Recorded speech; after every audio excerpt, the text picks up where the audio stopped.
April backyard tour. Let's get started on seeing what it looks like in my garden in Illinois at the end of April. And I also have some upcoming projects that I'm going to be working on this summer, and I'm looking for some input. I have plants I kind of know what I want, but also I'm looking for feedback, like, have you grown these plants before and what do you think? So come along with me and let's get started. Okay, we're going to start in the area that I worked on in the last video on the David Austin roses. So as you can see, this backs up to the back of our house, and we do have some landscaping in the corner there. What I'm thinking I want to do is bring the rocks out to where the tarp or the landscape fabric is down here. And as you can see, I planted the David Austin Generous Gardener climbing rose right there, and then I have one on the other side also, and then I've got the beautiful Kingsman Garden lattice arch that we just installed about a month or so ago. So that's our back gate into our yard. So I'm gonna have that flanking Generous Gardener roses on each side, which are a real pretty pinky white. Let me pan around to the back. As you can see, there is one of my projects. I've already put out 35 bags of mulch, and I think my husband said this is maybe another 35 bags of mulch to put out. So I'll be getting to that at some point. But let's pan back over. So this is one of the new areas I'm going to be developing this summer. Now you can see right there is the garden house. And I've put new mulch down in front of it, and I'm thinking I want to pull that out even farther into the grass. But in this corner, the privacy fence, or the, not really privacy fence, the 4-foot fence runs kind of at an angle, as you can see. And I am thinking that I would like something tall up against that on the inside. And what I'm thinking is limelight hydrangeas. Have you grown limelight hydrangeas? Now I have the smaller version, but I don't have the bigger versions of limelight. And I looked and it said the bigger versions of the Proven Winners limelight get 6 to 8 foot tall. That is a 4-foot fence. So I thought maybe that would be a good screen, because on the other side of that fence, that is also our yard. So that other white shed in the background, that's our property too. And so it goes about another, I'd say 30 feet past that is our property line. So we have a lot of yard over there, but also we used to have great big pine trees that went the whole length of the yard, and those were taken out. So we don't really have any privacy there. So I'm thinking if I put some hydrangeas, that would kind of make it more closed in, and maybe give it more of like that secret garden feel. I'm not sure. It might be overpowering, and that's my concern, is would it be too overpowering with the 2 double windows, with the window boxes on the garden house, and then I have the arbor right there that will have the Generous Gardener rose on it. So I'm looking for input and ideas on what to put on, to run across there that I could put, you know, that would be kind of tall, about 6 foot, 8 foot max, to give us some privacy. So if you got some good ideas, please comment below and let me know. And then what I would do is, in front of the hydrangeas, then I would put other plants and do some roses and perennials and annuals and landscape and different things there. So that's going to be my big project this summer, to get that area all buttoned up. The other thing that I want to do is, I have talked to a contractor, and a landscape contractor, and he's gonna come out and look at the project of putting in some kind of edging along the mulch. And if you have a recommendation for edging for the grass to the mulch, please comment below. I have researched And I am just not sure what would be a good, I've tried the plastic. I'm not overly thrilled with that. Up front in our front yard, we have bricks that they had made even with the ground between the mulch and the grass, and that's nice. But I don't know. That's what I'm leaning toward, but I just don't know. So if you have a good idea of how I could keep this grass out of the mulch and actually have a nice buffer in between, let me know. I would be very interested. So as you can see, here's the garden house. I don't have window boxes out yet. It's still cold here. Last frost date is May 14th, I think, is what they're saying. And we actually are supposed to be getting down to 32 tonight. And we had snow just 4 days ago. So it didn't stick, but it's been too cold to put any annuals out. So this is the video that I did on the pretty lattice wall trellis. I did order another one, guys, on Amazon, and I haven't had it installed yet. My husband hasn't put it up, but I'm going to put it on the other side of the backyard. And I'll show you where I'm thinking about putting that to have some climbers, because I just love this. Now this has honeysuckle on it, variegated honeysuckle, and it's looking really, really good. And I think it's really pretty. So I'll link the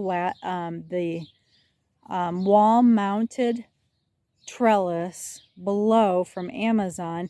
And this isn't sponsored. It's just something that I had seen some other YouTubers recommend. And I just really liked it and want to pass it along to you if this is something that interests you. So as you can see down below, I'm starting to get some of the perennials are coming back. I have some lady's mantle. I have some May night salvia. And like I mentioned previously, May night salvia, which is right down in here, does really well for me because I have rabbits that like to eat everything, and they don't seem to like that. And then I have a pretty rose that's coming back, and that is a floribunda, a pink floribunda. My Eden is looking good. Another question for you. Have you have you grew a Eden rose before? And if you have, how long did it take you to get blooms? Like I said, this one I bought at the nursery and it had blooms on it last season, but it didn't bloom again. And the other one was a mail order one and it never bloomed at all last year. So I'm wondering how long it's going to take before I actually see some blooms, if I will see some this season. And I've got my evergreen there that's really pretty, my spiral evergreen. And then, oh, we got my shadow here. So there is a Polar Express white rose that's coming back very nicely. Another May night salvia right next to it, right there. Our arborvitaes are looking really, really good. And last week we were having rain. So I did go through and put down, you can see I got a little bit too much right there, but I went down the whole line and did some plant food for them. Now arborvitaes don't take evergreen food, they actually like regular plant food.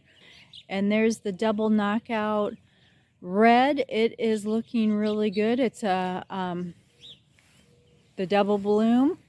There is the pink. It's looking really good. And then back in the back I have another May night salvia, and you'll see a lot of May nights because like I said, they just seem to do really well for me with my rabbits. And this is a double red also. So I have red, pink, red. These are lilies that I planted last year, bulbs right down here that are coming up, and they were stargazers. I got some more to plant this year that you just buy in the packages at Lowe's, and I got I think stargazers and the white Casablanca. So I'm going to put those in with the roses, but I have to wait until it said not to plant them until after your last frost. So I'll plant those bulbs after that. That is the cat Pajamas Nepeta from Proven Winners that I planted there, and it's looking really good. But I will tell you, I have been covering it at night when it gets down in the 30s because I just don't know how well it would do when it gets down that cold. The tulips did not do well. The rabbits got a hold of those before I got them covered, and they did chew them up. And I don't know if it was that or if it was, those were double pinks last year. So I have the foliage, but there's no blooms. So if they don't bloom, I'll probably pull those out. And this is the David Austin Olivia rose, Olivia Austin with the pink. That's real pretty. Now this is my cheater tip. I did not get bulbs planted last fall. No hyacinths, no tulips, no daffodils. So what I did was, that was from Walmart in a pot about 2 weeks ago, and just went ahead and picked it up and planted it in the ground. And I have really good luck with them coming back every year. So I think that looks really good, that hot pink. So I'm hoping that that comes back. Now up front by my mailbox, I have a another area that I'm totally redoing this year. And so I had some daffodils, hyacinths. I moved them back here, so we'll see how they do. They were blooming, but now they're all finished, so we'll see if they come back next year. This I just moved. This is a David Austin rose, and it is more of a salmony pink, and it's looking really good. I was concerned. I'm always concerned when I move, you know, roses, if they'll make it, but it's looking good. So we'll see how that continues through the season. I have my pretty urns. Haven't even started planting those up with annuals. Like I mentioned, just too cold. Okay, and then I want to show you my Jane Magnolia that is a shrub that I have trimmed to make it look like more like a tree form. And it is looking gorgeous, but because of the cold weather and the snow, and actually we got a little bit of hail even 4 days ago, it's starting to brown up. It just got a little bit cold for it. And so it is still looking good. It's one of those 10-footers where it looks better if you stand back farther. The daffodils, I did do a video on the daffodils. Same thing as the hyacinths. I didn't get them planted, so I bought pots at Walmart that were already ready to go a couple weeks ago when it was warm here, and got them planted in the ground. And like I said, I have good luck with those. The yellow ones back right there, back in the corner, they did really well. I did the same thing with them last year, and they actually naturalized, and they filled in even more this year. So I like that when you miss the fall bulb planting. So I have two hybrid tea roses back here. That one is Paris. That one is Charlene, Princess Charlene. And they get really pretty, great big single roses on them and smell very fragrant. And the daffodils that I planted, let me show you the daffodil. I don't know, it didn't have a name on it, but look how pretty that is. It's like a peachy color, and this one's a little bit more spent, and it's lightened up and turned more light. There's a delphinium. I do have to keep my delphiniums covered because the rabbits will eat them. And then I have a beautiful old-fashioned lilac that has tons and tons of blooms that are just getting ready to open, probably in the next week or two. And it is looking beautiful. And can you see all the different spikes on there? And it's a light lavender color and very, very fragrant. Then as we move down, I have a Easy Elegance Champagne Cream Colored Rose right here. Another Delphinium back there. My hyacinths are done. They were dark purple. They were pretty. I did move my hydrangea. That's a little quick fire. It was right over here where I bought another Jane Magnolia tree that I'm going to train as a tree instead of a shrub. And as you can see, it's got one little bloom left on it. It only had like 3 blooms on it. But I thought that would look really nice. I'll have the one farther down and this one, and then the lilac in between. And then I did buy another one that I'm thinking about planting over by the garden house shed, but I haven't decided for sure where I'm going to put that. Now here is where I want to put the other wall trellis, and I have the ivy that needs some help that I planted last year that I thought would look pretty growing up on it. I also have another climbing rose back there, a tiny perfume breeze, pale pink little like fairy rose. And then I thought maybe I would put another, I have a few more climbing roses coming in the mail, and I thought another climbing rose may be pretty there. Here's my other Eden rose that I was telling you about earlier, that look at all that foliage on it. It looks super nice. So I hope it blooms this year because I've not seen it bloom. And then I have a white knockout rose here that'll look really pretty. The Eden rose is supposed to be the dark pink. And then I have another spiral evergreen. And then as we pan around, I have a shrub here. Now this whole back in the rocks was already here when we moved in, so I didn't plant any of this. But this normally gets some pretty flowers on it in the spring and then gets all green. But because of our cold temps, I don't know this year. It looks like it kind of got it. So I don't know if it'll flower or not. But I'm letting that grow, trying to get that to cover the generator up. So kind of camouflage it a little bit. And then we have this pretty little shrub. And that's some daylilies that are kind of like a peachy yellow.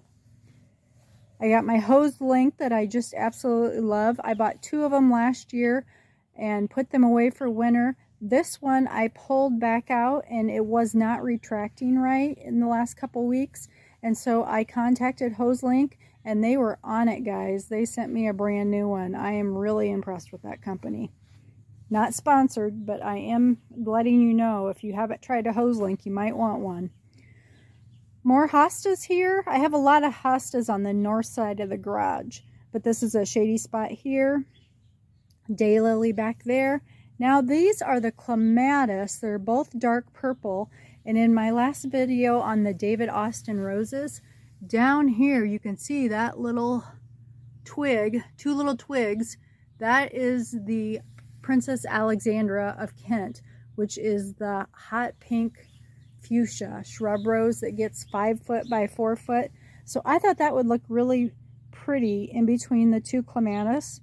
Weird thing, this one last year I have wrapped in chicken wire because the rabbits ate it clear down to the ground. This one, and they're both identical, same kind, they didn't touch it. Is that strange or what? Watch this video next. Family-owned greenhouses. I toured 2 and bought some plants.